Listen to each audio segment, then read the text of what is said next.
আসসালামু আলাইকুম। এই যে ছেলেটিকে দেখছেন, ছেলেটি আসলে ওর আব্বা মা ওর কাছে থাকে না বা ও তাদের কাছে থাকতে পারে না।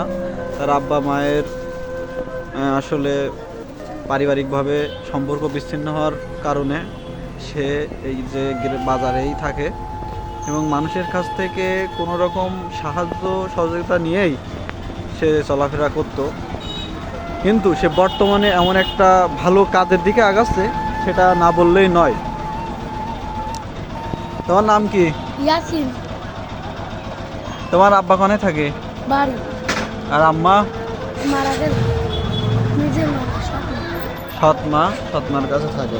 তো এ দেখেন, সে বর্তমানে এখানে এই যে কিছু কামরাঙ্গা সে বাজার থেকে ক্রয় করে অল্প টাকা দিয়ে, কেজি দরে ক্রয় করে সে এখানে প্যাকেট তৈরি করছে এবং প্রত্যেক প্যাকেটের মূল্য 10 টাকা করে নিচ্ছে এবং সাথে লবণও রাখছে।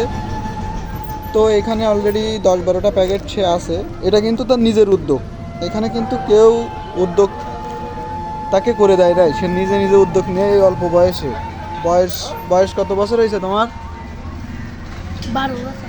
12 বছর বয়সে একটা ছেলে নিজের জন্য কিছু করার জন্য সে এমন একটা ব্যবসা শুরু করেছে। আসলে এগুলো আমাদের মানে কিভাবে অনুপ্রাণিত করে বলেন, এগুলো দেখলে নিজেদের ভিতরে একটা ভালো দিক কাজ করে যে আসলে আমরাও চাইলে কিন্তু পারবো। সে 12 বছর বয়সে যেহেতু একটা ব্যবসা শুরু করেছে, তো এমন হবে না যে 24 বছর বয়সে সে ভালো দিকে চলে গেছে।